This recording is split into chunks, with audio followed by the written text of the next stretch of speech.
민주노동조합 총연맹이 다음 달 2차 총파업에 돌입합니다. 이미 한 차례 총파업을 진행한 민주노총은 정부의 노동시장 구조개혁안 강행을 저지하고 관련 입법을 막을 계획이라고 밝혔습니다.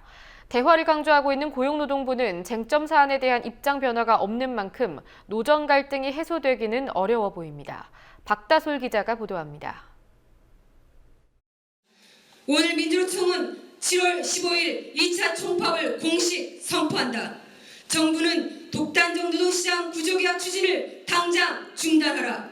끝내 이를 거부하고 노동자들의 권리를 강탈한다면 민주노총은 모든 노동자의 이름으로 광범위한 연대를 통해 정권 퇴진 투쟁을 이어갈 것이다. 민주노총이 7월 15일 2차 총파업에 돌입합니다. 민주노총은 오늘 오전 11시 서울 정동 민주노총 대회의실에서 2차 총파업 확정 기자회견을 열고 총파업 돌입을 선언했습니다. 지난 17일 정부가 노동시장 구조개혁안을 발표하며 임금 피크제 확대와 취업규칙 불이익 변경 가이드라인을 발표한 데 따른 결정입니다. 4.24 총파업이라고 하는 부분이 가졌던 선제적인 경고가 아니라 이제는 실질적인 저지 투쟁을 들어가게 될 겁니다. 취업규칙 불이익 변경을 현장에서 막아내게 될 것이고요. 일반해고 확대나 가이드라인이 진행되지 못하도록 막는 저지 투쟁이 바로 7월 15일에 7.15 제2차 총파업입니다.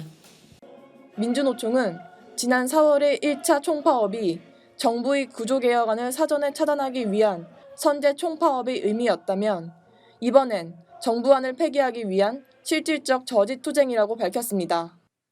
민주노총은 지난 4월 총파업을 통해 노사정의가 결렬되고 정부의 노동시장 구조개혁 일정이 미뤄지는 성과를 냈다고 자평했습니다. 이번 총파업을 통해서는 임금 피크제 등 개혁안의 구체적 사항들의 문제를 지적하고 입법 저지까지 성과를 이어가겠다는 방침입니다. 이를 위해 정치권과의 연대 방안도 모색됩니다. 당장 오는 26일 문재인 새정치민주연합 당대표와 한상균 위원장이 만나 정부의 노동시장 구조개혁안에 대한 대응을 논의합니다. 이번 주 26일에 저희 민주노총과 문재인 대표의 면담이 있습니다. 거기서도 이 노동시장 구조개혁, 특히나 정부가 가이드라인이나 시행령을 통해서 국회 입법권을 침해해서 밀어붙이고자 하는 이 부분에 대한 공동 대응에 대해서 협의할 예정입니다. 이번 7월 총파업에선 양대 노총의 연대 투쟁 가능성도 제기됩니다. 양대 노총의 제조 부문과 공공부문 노동자들은 오는 7월 4일 대규모 집회를 열고 양대 노총 연대 투쟁의 물꼬를 틉니다. 정부의 임금 피크제 확대가 공공부문에서부터 시작되고 임금 피크제에 따른 영향을 가장 많이 받게 될 업종이 제조업이기 때문입니다.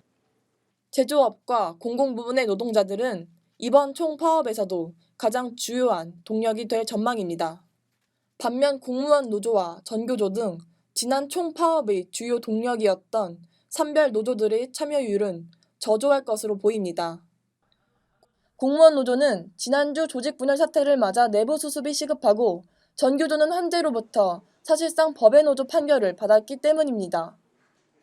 지금은 그 공무원연금이 계약이 통과 처리된 지금 단계라 현재는 그 공무원이나 정교조 같은 경우에는 이제 숨고르기에 좀 들어간 단계이고요. 정부의 노동시장 구조개혁의 1차 계획의 방점이 공공 부분을 먼저 희생시키고 이를 기초로 해서 민간까지 확산시킨다라고 하는 계획이기 때문에 자연스럽게 공공 부분이 아마 이번 저지 투쟁의 하나의 축을 차지하지 않을까 보고 있습니다. 고용노동부는 민주노총이 대화에 나서지 않은 채 강경한 입장을 고수하고 있다며 아쉬움을 표했습니다.